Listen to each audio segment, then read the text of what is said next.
up, everybody? We are back. Squeeze the juice. Week number 11. One time for the one time. Well, we'll never get to week 22. No double deuce. That doesn't exist, unfortunately. But we are back. Quite a week ahead of us. Some really big games on the slate this week. But first, we must recap last week. Yes. This is the recap from last week. I was 2-3 on the week. Justin was 3-2. This man continues to hit. He's now 26-19-2. I am 22-25-2. Right there. I'm struggling. Right there, though. I'm struggling. Still, I've not gotten over the hump yet. But that's why we have this week. But let's get back to the games from last week. K-State, Texas, overtime thriller. K-State comes up short in the end. Too many mistakes at the end of the game. Not capitalizing. Chip shot field goals missed. Tough day for the Wildcats, but an impressive performance on the road. Look, man, that hook helped us there, and that's why we went with K-State. It just was screaming, go Wildcats. We went Wildcats. And now Quinn Ewers is going to be back for Texas. So they got through that little bit of a scare without him. Unscathed, right? They got through a couple of tough matchups, but Texas still firmly in the mix for the postseason. I'll tell you what, man. Will Howard really upset me. I mean, the dude had wide open lanes. He had guys open, and he just collapsed there in the red zone at the last second. Now, 3 times in a row.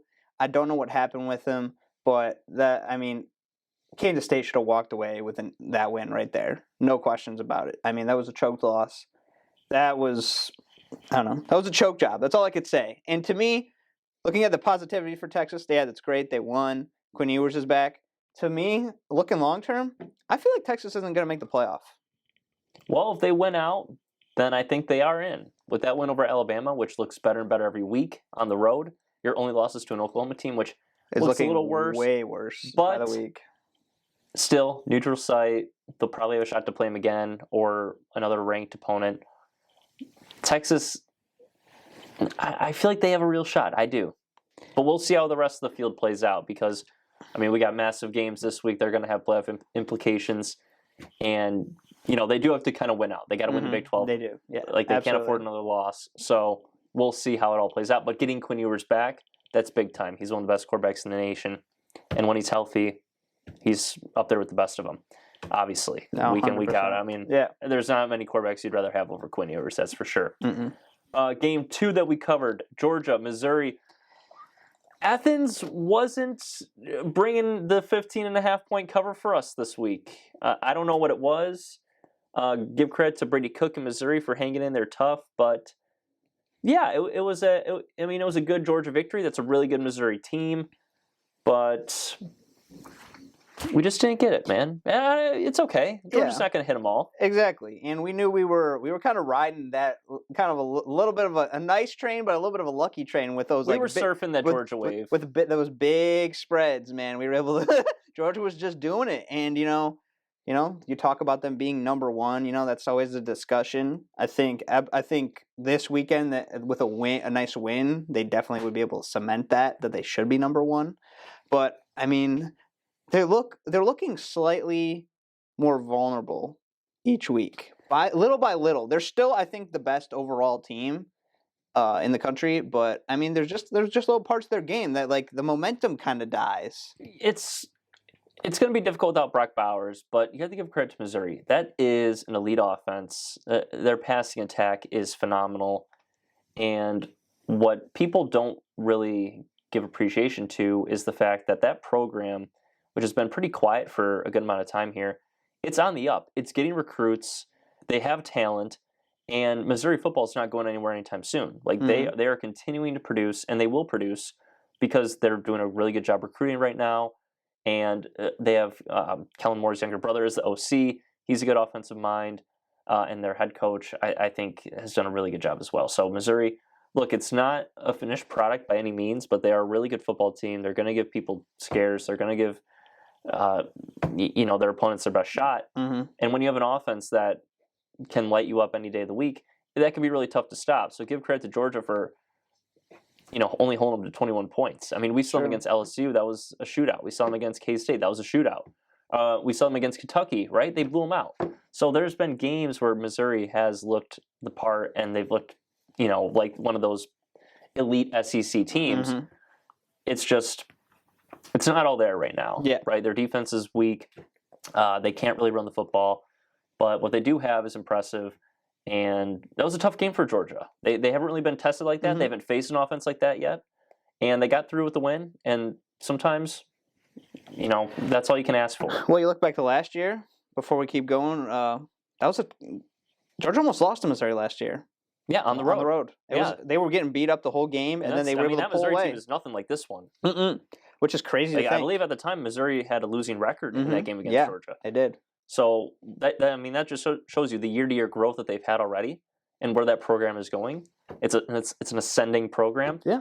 And they'll get a nice bowl game at the end of the season, and they should be happy looking forward, honestly. Yeah, realistically, they might finish with 2-3 losses, and that you can find yourself in a New Year's Six bowl game with that. So I think they've done a really good job. Yeah.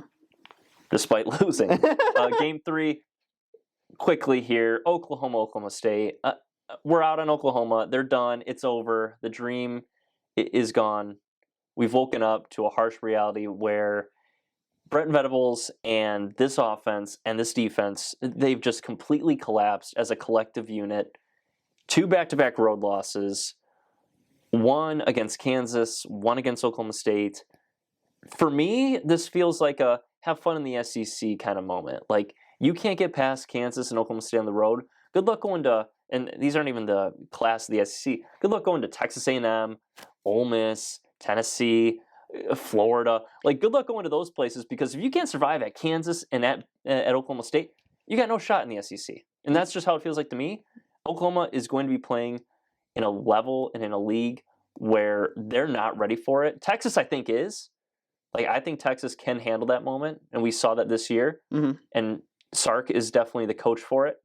I'm kind of out of Brent Venables. I know it's year 2 and it's early, but 2 back-to-back road losses, this program just looks soft. I can't disagree with you, because Oklahoma, if he was still in the Big 12, I think there was a lot of upside for him. But going to the SEC, Dabo never played the SEC, and he looks like he was that guy for many years. Yes, he did beat Alabama in the national championship game, but when you're playing that type of talent week in and week out, it's gonna wear and tear on your team. And I agree. Maybe he'll be there a couple more years, kind of fill out the SEC, but I don't think he's long term. And what a win for Oklahoma State. The last battle of the Bedlam for quite some time, we assume. I'm happy for them to go out with the victory, because they're staying in the Big 12. They earned that win, and which was supposed to be a down year for the Cowboys. They've been really good. Yeah, they only got 2 losses, and also with Texas and Oklahoma leaving, recruiting's wide open to the Big 12. It's there for the taking in the Big 12.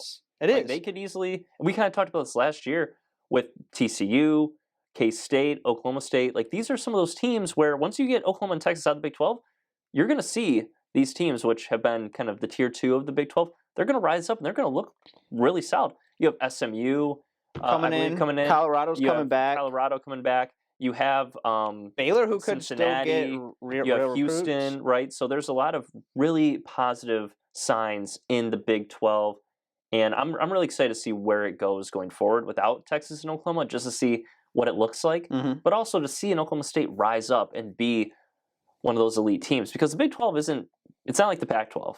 They're still going to have quality teams. It should be fun.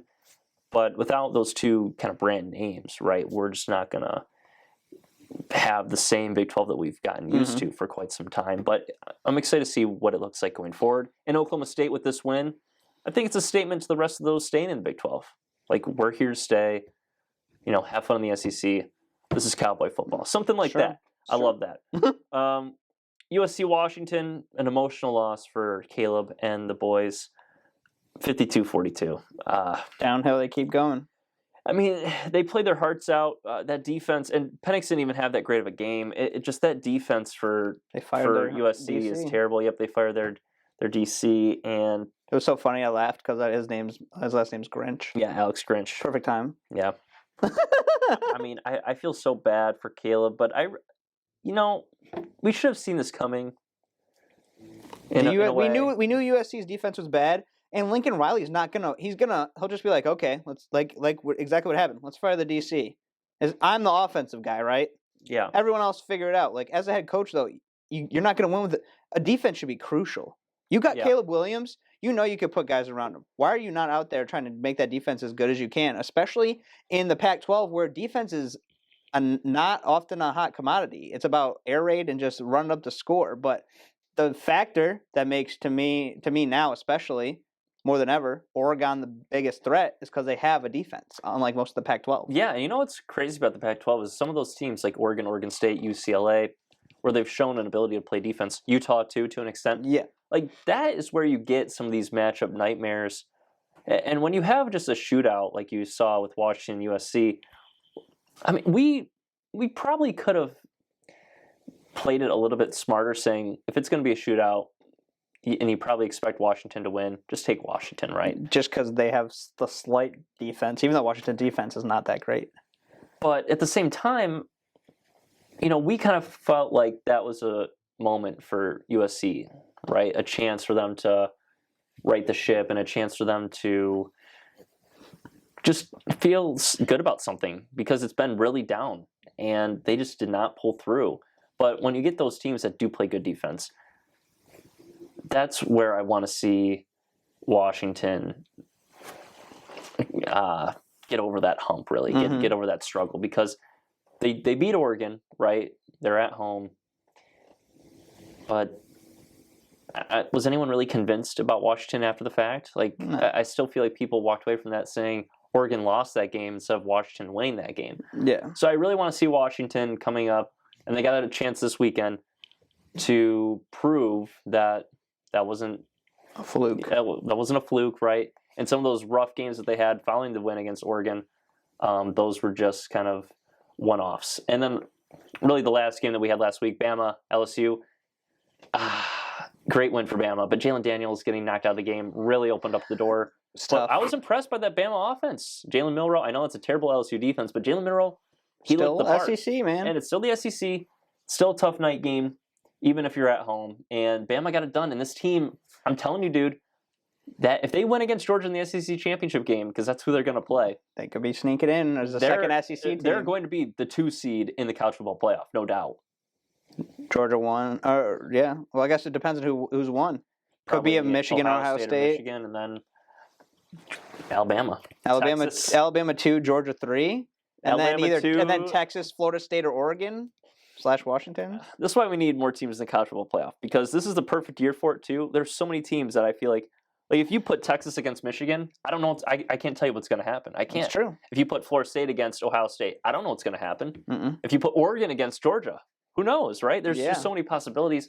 Rematch. And we only have 4 teams, right? We only have 4. So it sucks because I do feel like there's 7, 8 teams really that could compete for the title this year, and we're going to get half of that. I agree. It's tough, especially with how well the Pac-12's been this year. Like, there's a lot of loaded teams at the top of different conferences, and it'd be perfect this year. And now you're gonna have the dismemberment of the Pac-12. So hopefully, there's more teams that it's just gonna be. That's the thing too. You just gotta hope wild conferences happen. It's like we have our top 4 right now with Ohio State, Georgia, Michigan, and Florida State, but behind them you have Washington, Oregon, Bama, Texas. Like those 4 teams right there, I feel like are just as deserving of the 4th spot right now as Florida State is. I think they're expecting Florida State and Georgia to pretty much Florida State and Georgia to kind of win out. Michigan, Ohio State knocks out one or the other, and then Washington, Oregon knocks out the other, and that's kind of how it is. And then they're waiting to see if something happens where Alabama or Texas could sneak in. That's and the pretty thing much. is, you can't even sleep on Penn State because of win this weekend, and they're right back in the mix. Exactly. So it's gonna be a crazy Saturday. I cannot wait to get into it. So let's go ahead. Let's jump in. That's true. All right. What a recap! I know. Well, you know, we had to set the stage because this week is massive, and the playoffs are around the corner. We're 2 weeks into the playoff countdown, really. That's true. And I mean, you can't set up a big week without some context. You're not wrong. All right, to kick it off, massive game in the Big Ten. Yes, sir. Game 1, the Wolverines head to Happy Valley. What an environment. Even though it's a noon game, it's still going to be rowdy. They know what's on the line. They're going to be upset after that unfortunate game in the horseshoe. Yep. And there's going to be so much tension and so much riding on this game. It's going to be insane. By the way, Michigan favored by 4.5. Go ahead.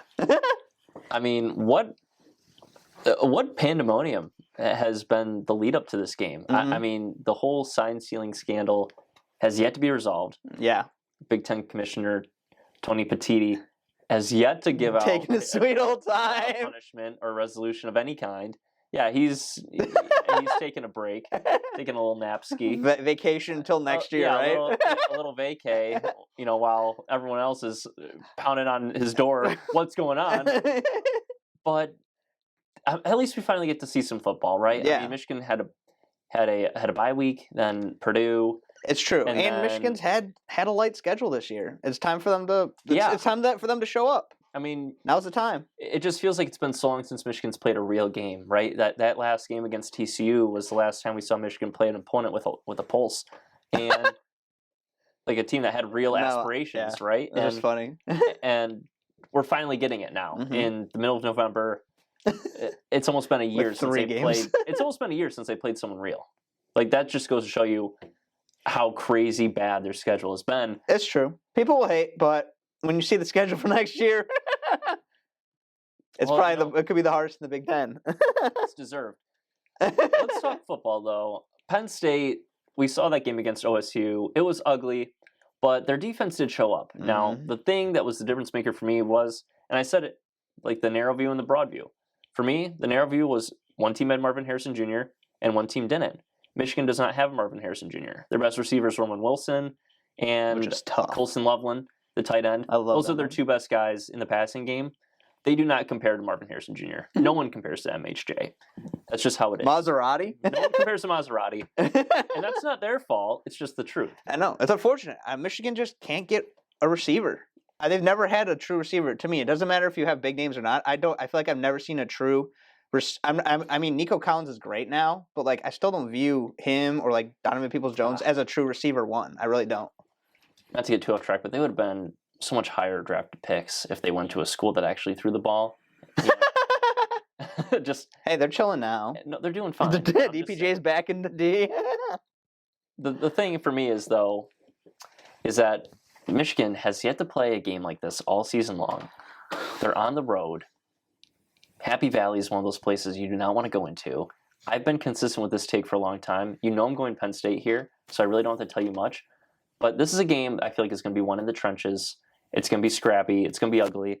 I would look at the under if you're betting totals. I agree. I love that Penn State is a 4.5-point dog. I think that gives you a ton of leeway to a 21-17 game, right? If Michigan's winning, 24-20. The 4-point window is there, and I think it's totally realistic. But I think Penn State is going to win this game. I do. I'm taking the 4.5, but I think Penn State beats Michigan.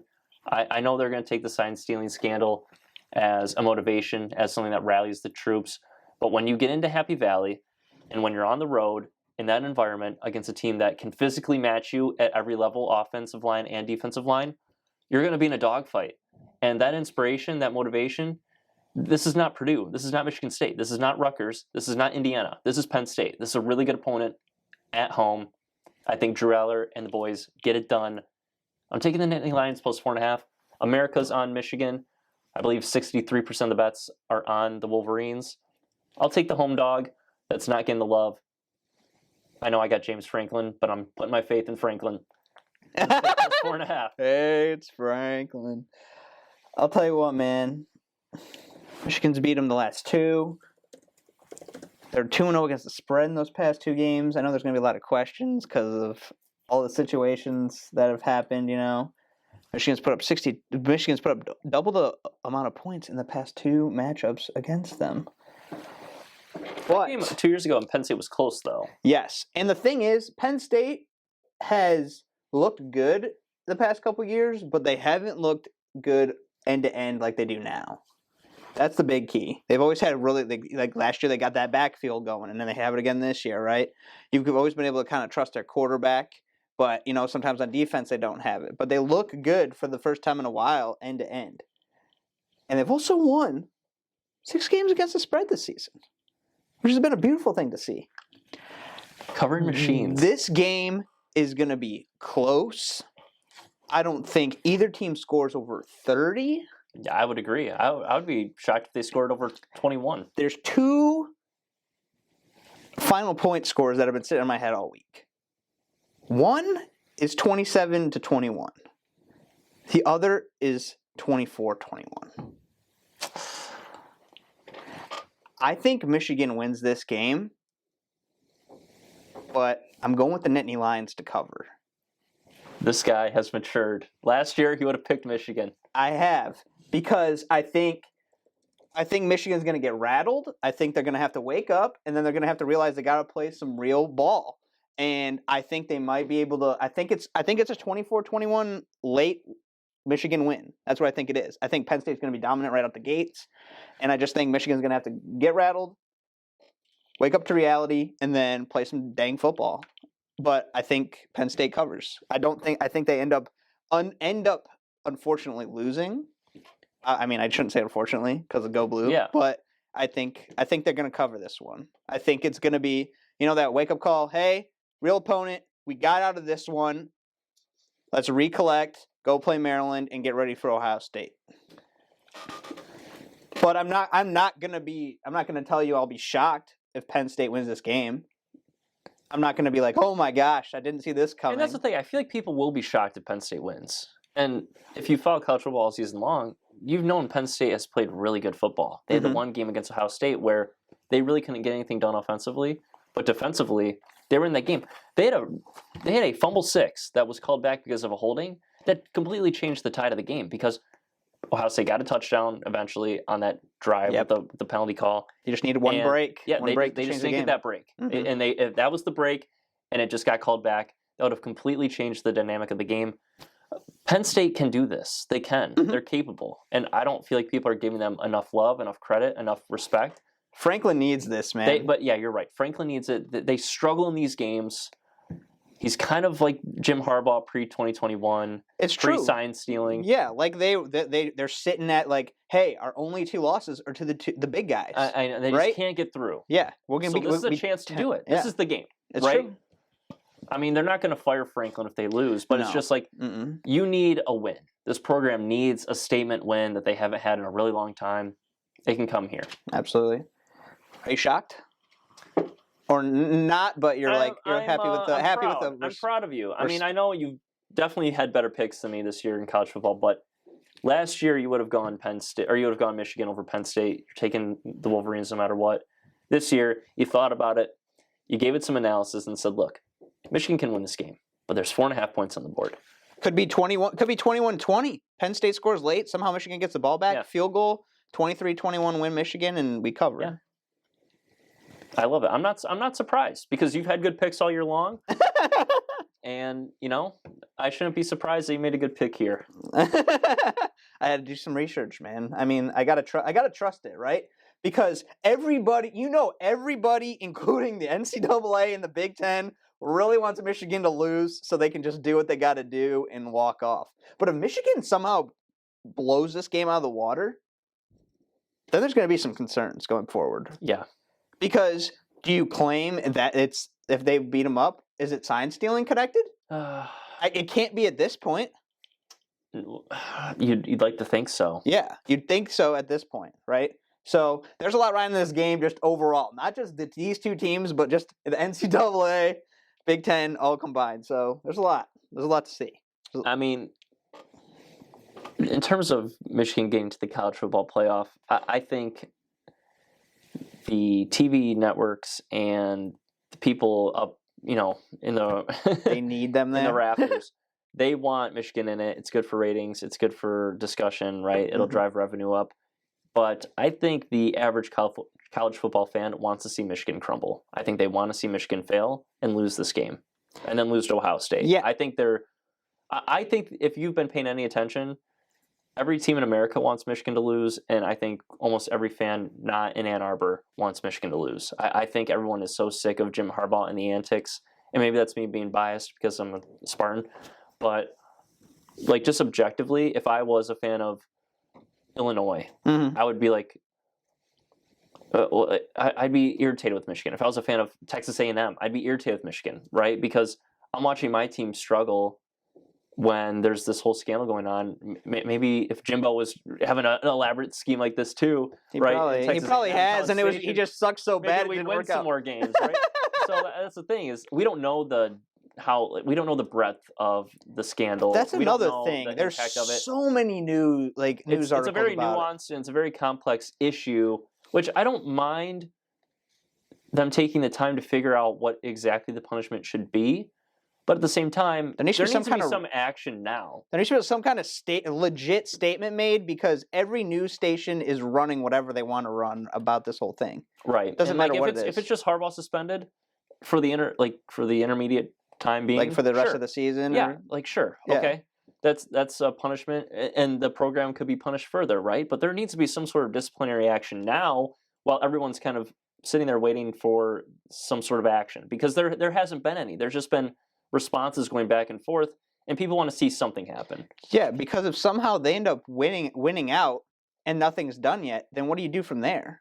I just think it hurts the integrity of the sport and it sets a bad example. If you're not going to punish them for potentially altering the outcomes of the games, right, by this cheating scandal, we don't know the significance of the program or the mechanics in which they did it by, but if it was effective enough to keep Ohio State out of the playoff or in 2021, right? Or if it's effective enough to, I guess I was kind of thinking about this earlier, but let's say last year in the shoe, right? Let's say Ohio State beats Michigan. I think Michigan still gets in the playoff, but Ohio State doesn't face Georgia round one, right? Mm-hmm. And then you'd think Ohio State could have Michigan. So then Georgia would be playing Ohio State more than likely because we all would assume Ohio State would beat TCU. It'd be Georgia Ohio State for the national championship. Potential so affecting non-hit, and then Marvin still in. Potential CJ Stroud class still again, right? That's the thing is you're affecting outcomes and matchups down the road where I feel like that does a huge damage to the sport and its integrity and its image, and that's where I feel like a punishment needs to happen now. But at the same time, I get it. You want to make sure you're due process. It's not even due process because it's not a legal proceeding. It's breaking the rules of the sport in which you play. It's not. You're not getting held up in court. You're not going through the legal channels that a normal person. Like Mel Tucker, right? That was a Title IX investigation. That was a legal proceeding. I know it was through the university. I know it was an investigation, but Title IX is, it's a legislative action. He was in violation of Title IX. That's, I believed, due process. Let it play out. Let's see what happens. This is not that, right? This is not a legal proceeding. This is breaking the rules of the NCAA. NCAA is not. And NCAA breaks their own rules, man. They do. Everyone breaks the rules, right? That's all I've heard. That's all it is. Everyone breaks the rules. It's okay. All right. Anyway, enough of that. On to game 2. We're on the Lions. Nittany Lions. Yeah. Well, this is the big story in college football. I mean, it is taking over local media, national media. I mean, no more LeBron James. Stephen A is saying Michigan should be left out of the college football playoff, completely. They should be banned. It's a big story. So we have to do it. It's justice. It's fair. It's fair. Game 2. The Utes head to Washington. Washington favored by 8.5, coming off that crazy road win in the Coliseum. Utah coming off that past blowout by Oregon. They have a bounce back week. It's tough, man, because Utah, we've seen them recently. They have a decent defense, but they didn't show up against Oregon at home. And Washington has played Oregon already, and they play them at home. So is it going to be just an average week by Utah? Is the defense going to show up and kind of rattle Washington? Because Michael Penix did not play good against Arizona State at home a few weeks ago. Didn't really play good against USC either. Which is fair. The turnovers, man. I think he's averaged almost 2.5 turnovers the past 4 games or something. Yeah. And it's crazy. I'm going to do something that I have yet to do. Uh-oh. And I'm going to say it outright, and you might hate me for it a little bit, but I'm going to say it, and then I'm going to give you a brief explanation. Okay. Because we've taken up too much time talking about the major issues. I'm taking Utah on this one, and here's why. Washington is a better version of USC. Slightly better offense, slightly better defense. Utah went into USC and beat USC. They went into the Coliseum and got it done. You're giving me 8.5 points for a Utah team that's coming off a brutal loss. Kyle Whittingham is going to get the boys ready to play. I know it's not Rice Eccles. I don't care. They've shown an ability to play on the road this season. Going into Washington is not. It's a beautiful stadium, but it's not the same kind of fortress that the Coliseum is. It's just kind of like a nice place to play. It's not like a dangerous place to play. I think Utah, they don't win this game, but I think they play hard. I think they play inspired coming off a horrible home loss. Lose by a touchdown. Yeah, I think they keep this respectable. And we've already seen an ability for them to stifle some high-powered offenses. And their offense, against weak defenses, it can show up. I think they get it done. 8.5 points, that's way too many. Public, all in Washington too, 57% of the public on the Huskies.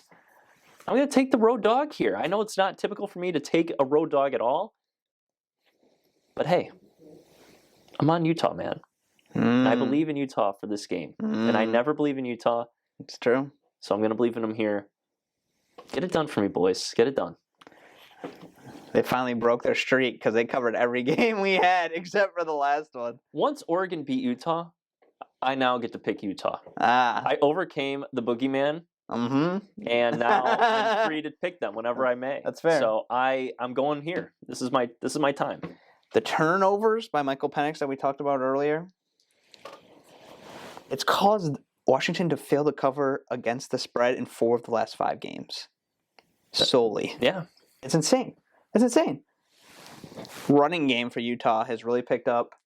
Jaquindon Jackson, the man's rushed for almost 100 yards in the last 4 contests. They've had a bit of a revolving door of running backs, haven't they? They have. But he's kind of been the main guy to step out. They got that converted safety playing running back, yeah, don't which they? is crazy. Yeah. I mean, Michigan's third string running back is a linebacker. Yeah. He had a fumble last year. Yeah, he did. But TCU. I mean, he's played a lot better this year. But I mean, they have similar records against the spread. Washington's been 4-4-1. Utah's been 5-3-1. So it's kind of questionable. This is the T-shirt game. It is. This is Which the T-shirt T-shirt are you game. rocking? Are you wearing it underneath right now? No, that'd be crazy. I'm just like, ah. I should have. That would have been great. I just grab a really crappy shirt and just put it underneath. I'll tell you what, man. Everything in my mind is telling me to pick Utah. Do I go with them? Should I? I don't want to say one way. I think the defense is strong. I think they're going to play this game well. And I think it's going to be a crappy game. And the Huskies are going to win 27-17 and cover that. Huskies by 10. Sorry to rail your boat.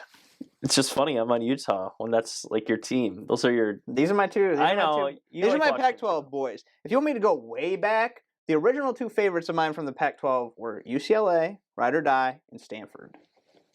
Those are my boys in the Pac-12. I know this is going to be an emotional game for you. I will. I'll be devastated either way because I'll be like, I'm sorry I doubted you either way. Right. But there you go. Split game. Not bad. Not Huskies. bad. I can't be like, oh, I'm really drawn to Washington or one way or the other because this game is a complete toss-up. Because if Utah's defense is on, it's gonna be a rough day for Michael Penix. It doesn't matter. I know the offense is great and they're at home, but if they play well, yeah. Key will be, can Washington's defense play just normal at home? Can they play normal and just stop what they need to stop? That's pretty much it. Play a normal defense and you'll be all right. All right, game 3. We've seen these guys plenty times again and again and again and again. The Volunteers go on the road to Mizzou. Tigers of Missouri not favored at home. Volunteers on the road favored by 1.5. I'll tell you what, man. It's a crazy game. You know, this spread is confusing me greatly because I feel like Missouri's the better team. I agree. So why are they at home underdogs? That makes no sense to me. I mean, Tennessee's defeated Missouri the last 2 times. I mean, Volunteers covered both of those games.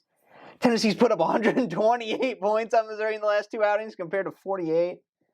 Both teams are 6-2-0 against the spread this season. Both are doing nice. I agree, though. The way they've been playing, Tennessee's been good enough, right? They've been good enough to cover. This makes no sense to me, though. Missouri's the better team. Why are they favored, though? Like, I feel like I have to go with Tennessee just based off that, but the public is on Tennessee. and I'm looking for an edge here because I have a passing offense on one end, I got a rushing offense on the other.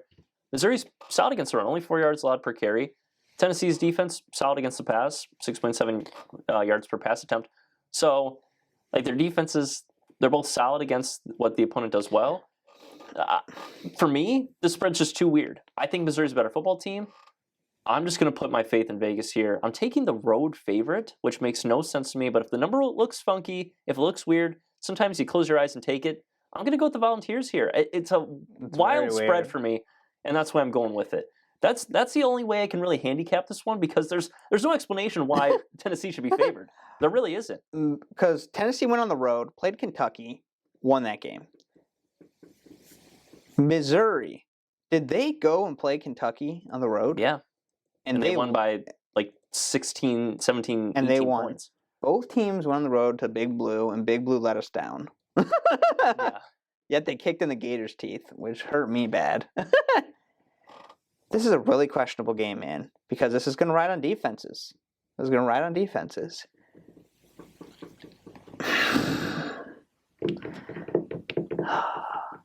Do I flip? Do I trust that it's going to be the Vols? The Vols on the road. My boys from Rocky Top. I hate this. I got to go Tigers. I got to go Missouri. I can't. I got to trust the gut, and the gut doesn't disappoint me last week. So I don't hate you for this pick, man. I'm just saying, like it is a tricky pick. I when I saw this, I put in -1 Missouri, and I'm like, whoa, wait. It makes no sense. No, not at all. Especially after the way they played against Georgia. Are you saying across the bridge here? It opened at Missouri -1. Mm-hmm. So now it's Tennessee. It's across the bridge.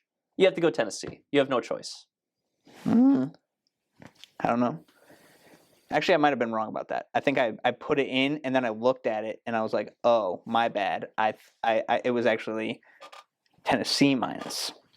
I think when I was typing it in, I did +1, -1. I'm like, Let me my see. bad. Let me see what it opened up as. Little brief intermission right now.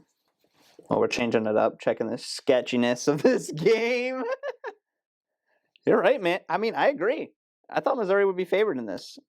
Okay, it opened up as Tennessee -1. Okay. So it moved out a half point. I mean, I guess if you're going by rankings, Tennessee's ranked slightly higher than Missouri, but I really don't feel like Vegas cares about that. No, but that's also contradictory Is everyone because just buying into Tennessee? Like, am I just falling into the trap here? Am I taking the cheese? Am I the mouse? I don't know, man. Cheesy orange, Joe Milton. It's 1.5 everywhere. Like, I don't know what to say. Everywhere we go. Well, I'm on the Tigers. You're on the Vols. Game 4, I guess. This is the wackiest spread of the week. I'm excited for this game. Hotty Toddy heads to Athens. Georgia favored by 10.5. They finally brought it back down after they've been just riding this 14, 15.5 spread, whatever it's been the past 2 weeks. Well, and Ole Miss is a really good opponent. Really good offense. Number 9 versus number 2 currently. Yeah, Ole Miss has had a really, really good year. It's literally just been that unfortunate Bama loss that they've had. And that's the thing. That's what I'm telling you about Bama, man. They are pulling out wins. They're getting it done. Jackson Dart's looking better game by game, my friend. He is. And and Quinshon Judkins, stud running back. Absolute stud. Georgia, only 54% of the public is on the dogs in this one. Questions. It's not a heavy home favorite here. 10.5 is a weird number because, it's not. You'd feel better at 9.5, right? If you get that 10-point.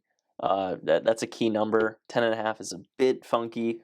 You know what's funny? But Georgia's only. Oh, sorry. No, you go ahead. I was gonna say Georgia's only covered 2 games against the spread this season, and it must have been the 2 games that we picked. That's what we do. But Ole Miss has covered 5 of 8. A little more lenience there. Mm-hmm. Lane Kiffin knows Kirby. He knows what he's walking into. And these teams haven't played in a long time. They haven't. It's been a really long time. And can the Ole Miss defense maintain? Turnovers are a big thing to me in this game. Reduce your turnovers, play smart ball, and you ride it. You got to ride it. Here's my issue: is Ole Miss has the offense to compete with Georgia, but they don't. But you're going into Athens. This is a really tough road environment, and this is a 7:00 kick. I mean, it's a night game. Because game day. Game day's in Athens, man. This is going to be I want this to be an awesome game. Uh-oh. I feel like the hammer is going to drop on Lane Kiffin here. Like, he's good for one of those games where he looks like a complete dunce, and I think this is one of them. The LSU Ole Miss game, man. I'm going to take Georgia, man. I know it's a big number, and I know they let us down last week. This Ole Miss offense can definitely compete, but what do we say about Alabama when they went up against Ole Miss, right? That defense can hang in and make it life a living hell for Jackson Dart in this offense. Dart is known to make turnovers as well. He's known to make mistakes. I'm going to take Georgia getting it done at home. I have to do this. I want to take the Rebels so bad. I do. And I took them earlier in the year, and I loved it. I just can't do it here. I got to go with the Dogs. It could be a 35-21 game, man. 35, even 35-24, and they cover. I know. Cover by a half point. That hook, man. It's so tough, man, because everything about me is like, I got to ride the Rebels in this one. I just don't think they can get it done. Hotty Toddy concerns me. The one time I betrayed them, they betrayed me and won. My only fear is it's 38-21. There's a minute 26 left, and they just get some garbage time touchdown, and Georgia wins by 10, 38-28. And then I'm sitting there like, Georgia completely manhandled them for 4 quarters, and Ole Miss still covered. That's my only concern. But I'm going to put my faith in the Dogs. I'm playing the game in my mind right now, exactly what's going to happen. Doctor Strange going through 10,000 scenarios right now.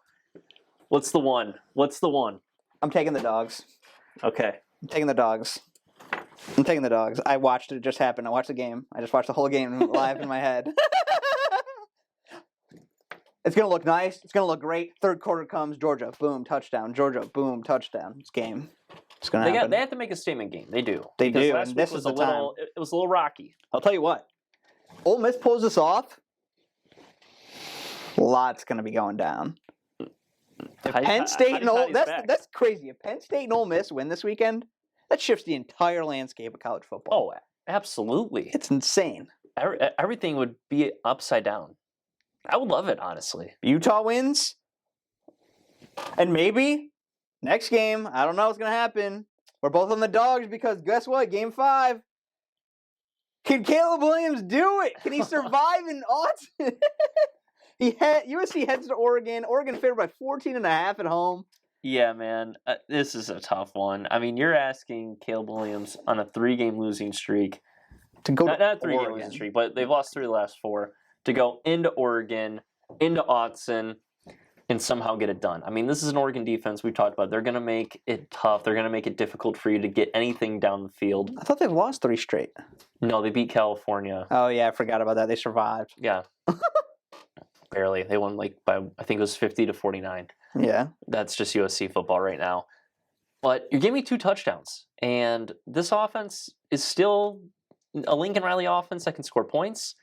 I think it's going to be an exciting game. It's just 2 touchdowns, and you're giving me that hook too. 71% of the public is on Oregon. I think this is a nice spot for USC. I know they're not pretty. I know they're not getting it done right now. They're not winning football games. But that's an emotional Caleb Williams. That's a proud Caleb Williams. He's not going to go down lightly. He cares about this team. He cares about the sport. He wants to win. He is a winner. I'm not saying they win this game, though. I just think they get it done within that 14.5-point spread here. Lose by 2 touchdowns.